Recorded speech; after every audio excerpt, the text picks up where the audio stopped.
Assalamualaikum warahmatullahi wabarakatuh. Welcome back to Resensi. Setiap tanggal 21 April, warga Indonesia mengenang perjuangan Kartini dalam menegakkan emansipasi bagi kaum perempuan. Saya jadi ingat perkataan senior saya di kampus. Apa yang hebat dari seorang Kartini sehingga ia layak jadikan pahlawan? Mungkin kita sudah akrab dengan emansipasi dan gerakan feminisme. Namun, Kartini melakukan itu semua pada transisi abad ke-19 ke abad ke-20 atau lebih dari 100 tahun yang lalu. Amerika sekalipun baru mengakui hak politik perempuan baru pada medio abad 20. Jika ukurannya Indonesia, Kartini memang layak dijadikan panutan perempuan bangsa. Namun, jika skopnya diperluas, siapakah yang layak dijadikan teladan perempuan seluruh alam semesta? Oke, jemari saya kemudian bergegas membuka buku dari Ewis Daryati yang berjudul Muslimah Idol, Napak Tilas Kehidupan Para Perempuan Teladan. Persis seperti kata Ali Saryati dalam bukunya Fatima is Fatima, kita kekurangan pengetahuan akan perempuan teladan. Ingat, kita kekurangan pengetahuan akan perempuan teladan loh ya, bukan kekurangan perempuan teladan itu sendiri. Untuk itulah buku ini hadir, diterbitkan oleh penerbit Citra pada tahun 2015. Buku ini terbagi ke dalam 8 bab yang tersebar atas 216 halaman. Eksistensi seorang teladan perempuan begitu penting dalam kehidupan manusia. Selain untuk menghindari tuduhan patriarki, memang pada beberapa aspek perempuan hanya dapat meneladani perempuan. Bayangkan jika sosok teladan perempuan tidak ada. Pertama, perempuan akan dipaksa menjadi lelaki, misalnya ikut berperang, wajib mencari nafkah, dan banyak peran publik serta fisik lainnya. Kedua, karena ketiadaan teladan, maka perempuan bingung untuk meneladani siapa. Walhasil, mereka meniru perempuan barat yang bergaya hidup bebas dan seringkali memamerkan syahwat mereka. Tanpa adanya keteladanan perempuan, maka tiada pula kesempurnaan bagi perempuan.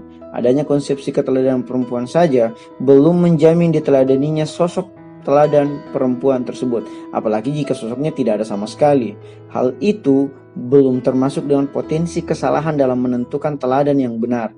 Maka penting untuk mengetahui apa itu kebenaran dan bagaimana teladan perempuan yang benar itu. Rasulullah SAW bersabda, ada 4 teladan perempuan alam semesta, yaitu Sayyidah Asya alaihissalam, yaitu istri Fir'aun; Sayyidah Maryam alaihissalam, yaitu ibunda Nabi Isa alaihissalam; Sayyidah Khadijah alaihissalam, yaitu istri Rasulullah SAW; dan penghulu teladan perempuan alam semesta, Sayyidah Fatimah Az-Zahra alaihissalam, yaitu anak Rasulullah SAW, istri Sayyidina Ali alaihissalam, dan ibu dari Sayyidina Hasan alaihissalam dan Sayyidina Husain alaihissalam. Jangan bertanya di mana posisi Aisyah radhiyallahu anha ya, karena tidak ada perempuan kelima dalam hadis Rasulullah SAW tersebut. Sayyidah Maryam alaihissalam diasuh oleh pamannya, yaitu Nabi Zakaria alaihissalam. Kesucian Sayyidah Maryam merupakan esensi keteladanan beliau. Dengan kesucian tersebut, beliau dapat melahirkan anak yang suci, yaitu Nabi Isa alaihissalam, tanpa pernah disentuh oleh lelaki barang sedetik pun. Dengan banyak gelar dan sifat yang disandang Sayyidah Maryam alaihissalam, membuat beliau disanjung oleh Al-Quran sebagai teladan perempuan alam semesta pada masanya. Sayyidah Khadijah alaihissalam adalah muslimah pertama dan pembela dakwah Nabi Muhammad SAW. Apa yang dapat diteladani dari Sayyidah Khadijah alaihissalam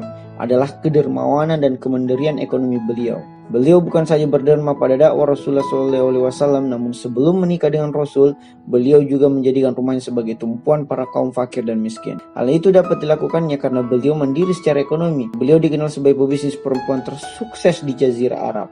Puncak pengorbanan beliau adalah ketika 2 tahun masa embargo Rasulullah SAW dan pengikutnya, sehingga membuat Sayyidah Khadijah alaihissalam meninggal di tahun kesedihan tersebut.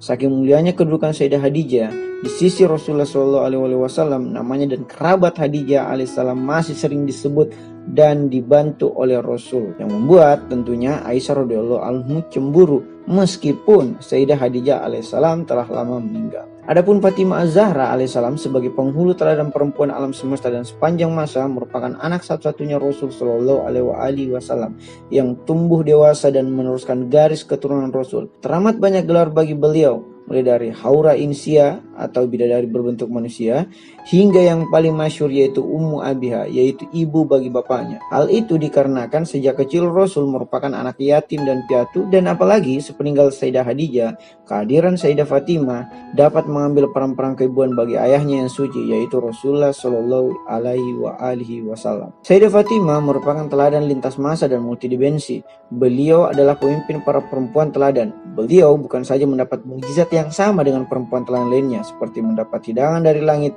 hingga kemampuan berkomunikasi dengan malaikat, tetapi bahkan beliau mampu melampaui mujizat-mujizat dari perempuan teladan lainnya. Resensi ini tidak akan cukup dalam menjabarkan esensi keteladanan Sayyidah Fatimah.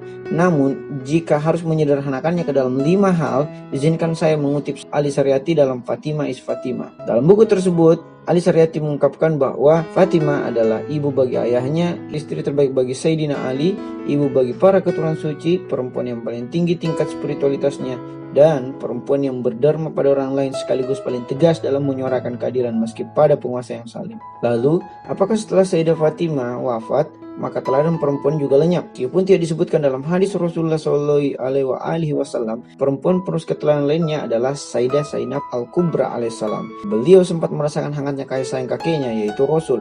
Esensi keteladanan beliau adalah keberaniannya dalam menegakkan kebenaran meski nyawa berada di depan matanya. Beliau merupakan pahlawan Karbala yang menjaga agar tetap hidup satu-satunya lelaki yang tersisa dari anak Sayyidina Husain, yaitu Sayyidina Ali Zainal Abidin alaihissalam. Teladan lainnya yang juga masih dari keturunan Rasul yaitu Fatimah Maksumah alaihissalam, yang merupakan putri dari Imam Musa Qasim alaihissalam, keturunan ke-6 dari Rasul Shallallahu Alaihi Wasallam. Perjuangan beliau dalam taat pada iman zamannya, yaitu saudaranya sendiri yakni Imam Ali Ridha alaihissalam, membuat beliau wafat dan dimakamkan di kota Qom. Mungkin ada sebagian dari kita yang berkomentar, mereka dapat menjadi perempuan teladan karena mereka dilahirkan dari manusia teladan.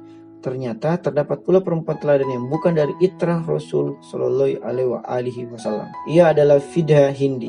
Dari namanya kita mengetahui bahwa ia berasal dari India. Bahkan ada yang berpendapat beliau anak dari Raja India. Ketika mendengar kabar kenabian, ia kemudian hijrah ke Arab dan menjadi asisten rumah tangga dari Fatimah Az-Zahra. Ia menjadi saksi hidup keteladanan Sayyidah Fatimah. Bunda Fatimah membagi secara adil job secara bergantian dengan asisten rumah tangganya tersebut, yaitu Fida, dengan selingan hari.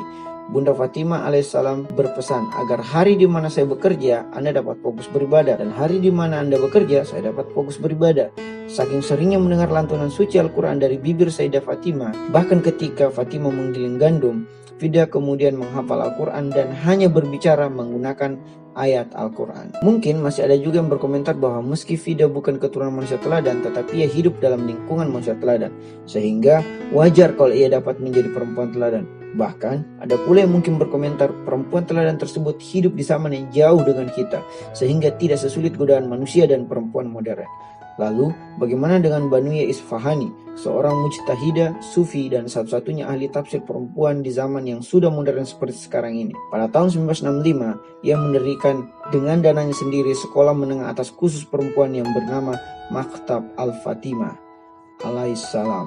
Nah, adapun perspektif kami sebagai resentor, kalau ada kekurangan dari buku ini, mungkin karena tidak disertakannya bab tentang salah satu teladan perempuan yang disabdakan oleh Rasul, yaitu Sayyidah Asiyah alaihissalam. Padahal, sebagai istri Firaun yang merupakan penguasa zalim yang mengaku sebagai Tuhan, kita dapat belajar bagaimana Sayyidah Asiyah memosisikan diri jika mendapat pasangan yang zalim, sehingga tak ada lagi alasan untuk tidak memperbaiki diri hanya karena terjebak pada pasangan yang tidak baik. Tidak ada pula alasan perempuan untuk tidak menyempurna hanya karena suaminya atau imam rumah tangganya tidak menyempurna. Namun, terlepas dari kekurangan tersebut, buku ini berhasil menyuguhkan kepada kita tentang apa dan siapa perempuan teladan tersebut. Mulai dari keluarga para nabi, asisten dari keluarga nabi, hingga perempuan biasa yang sangat menekuni dan membaktikan dirinya pada pengembangan ilmu pengetahuan, seperti Banuya Isfahani yang merupakan ahli tafsir perempuan satu-satunya sepanjang sejarah dunia tafsir. Bagi perempuan, buku ini menjadi buku panduan jalan keteladanan Anda, dan bagi lelaki, buku ini merupakan pengingat bahwa keteladanan bukan hak prerogatif kaum lelaki, karena dunia itu adil, kawan. Ada pertanyaan?